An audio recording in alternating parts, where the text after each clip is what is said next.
5-5 6-6 साल होगी, सैलरी 12-12 हज़ार है।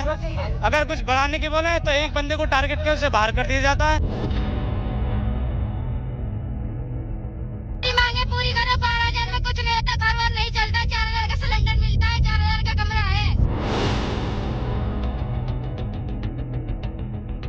12,000 में 11,000 हम क्या कर लेंगे? 4,000 रुपए रेंट है रूम का, उसके बाद 4,000 रुपए का सिलेंडर है, उसमें बच्चों की भी दवाई है, गोली है, हमारे भी खर्चे हैं, फैमिली के भी खर्चे हैं, पढ़ाई संबंधी भी खर्चे हैं, तो उसमें हम क्या एक्सपेंसेस कर लेंगे, क्या बचा लेंगे? नोएडा देश की सबसे बड़ी इंडस्ट्रियल बेल्ट, जहां से करोड़ों का कारोबार होता है, लेकिन आज वही सवाल उठ रहा है, क्या मजदूर सिर्फ मशीन है? क्या 11,000 में जिंदगी जी जा सकती है?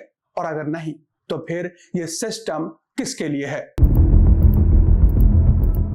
नमस्कार, मैं हूं आपका अपना चंदन भारद्वाज और आप देख रहे हैं आर्या न्यूज नेटवर्क की एक ऐसी रिपोर्ट जो आपको सोचने पर मजबूर कर देगी। नोएडा में हजारों मजदूर सड़क पर उतर आए हैं, प्रदर्शन हुआ, टकराव हुआ। अब सवाल सिर्फ कानून व्यवस्था का नहीं है, सवाल है इंसाफ का, सवाल है जिंदगी का, सवाल है इज्जत से जीने का।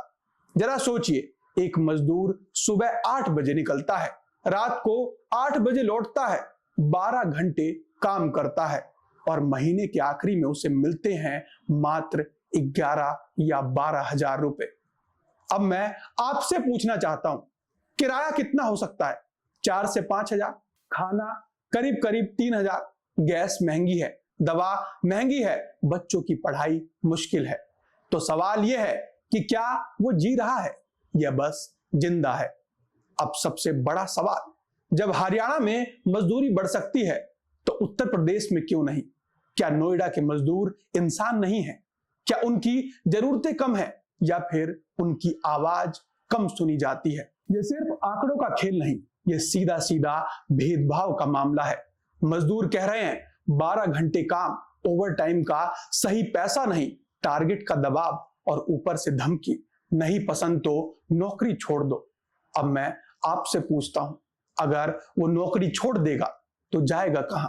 गांव में रोजगार नहीं है, शहर में सस्ता घर है क्या? नहीं ना।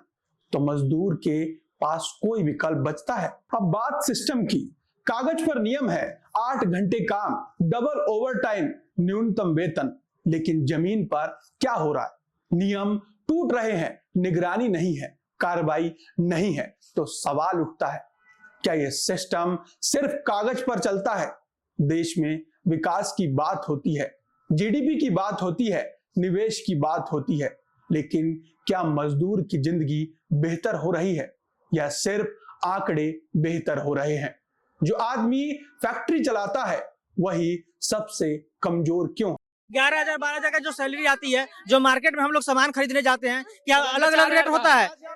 नहीं, जिनको 50,000 सैलरी मिलता है वो भी 200 का केजी तेल खरीदता है ना। हम भी उसी मार्केट में मार्केटिंग करने जाते हैं, क्या हम लोग का रेट अलग अलग होता है? नहीं होता है ना। उसी बच्चे में जो स्कूल में जाते हैं पढ़ाने, वो लोग अपने बच्चे को, हम भी उसी बच्चे में एडमिशन कराते हैं, दोनों का रेट अलग अलग नहीं होता है। फिर उन लोग का 50,000 में नहीं होता है, हमारा 10,000 में कैसे हो जाएगा गुजारा? 5,000 यहाँ रूम रेंट हो गया, ठीक है। उसके बाद सुनिए, 11,000 सुनिए, 10-11,000 जो सैलरी होता है ना, उसमें भी 80% की हम लोग का बोनस देता है, बाकी सारे को बोनस हटा देता है, ठीक है। उसके बाद जो पीएफ हमारा करता है, उसका भी 80% रुपए का सैलरी का ही पीएफ काटता है, बाकी सारे को उस दौर मकान भत्ता में कर देता है और पीएफ भी हम लोग का ठीक से नहीं मिल पाता है। 4-4,500 रूम के दे रहा, राशन के दे रहा, बच्चे के पढ़ाएंगे लिखाएंगे, क्या होगा? हमारी मांगे पूरी करो, 12,000 में कुछ नहीं होता, घर वर नहीं चलता, 4,000 का सिलेंडर मिलता है, 4,000 का कमरा है। सर जी, मेरे 12,000 सैलरी है, मात्र से 15,000 से 14,000 उठती है ओवर टाइम लगा के, इससे ज्यादा नहीं उठती है। आपको हमको जितना सब कुछ, जितना सब्जी बढ़ा रही है उतनी सामने भी बढ़नी चाहिए। सरकार बढ़ाया है उतना सब्जी बढ़ना चाहिए। 20,000 कम से कम होनी चाहिए। हम लोग 20 से 25,000 सैलरी। दोस्तों, बात कर लेते हैं समाधान की। सरकार तुरंत वेतन बढ़ाए, लेबर कानून सख्ती से लागू करे, कंपनियों पर निगरानी हो, मजदूरों की सुनवाई हो, क्योंकि अगर मजदूर खुश नहीं तो सिस्टम टिकेगा नहीं। ये सिर्फ नोएडा की कहानी नहीं है, ये पूरे देश के लाखों मजदूरों की कहानी है। और आखिरी सवाल मैं आपसे पूछना चाहता हूं, क्या 11,000 में जिंदगी चल सकती है? क्या यह न्याय है? और अगर नहीं तो बदलाव कब आएगा? आप अपनी राय जरूर दीजिए, क्योंकि ये मुद्दा सिर्फ मजदूरों का नहीं, ये मुद्दा हर उस इंसान का है जो मेहनत करता है और सम्मान चाहता है। नमस्कार।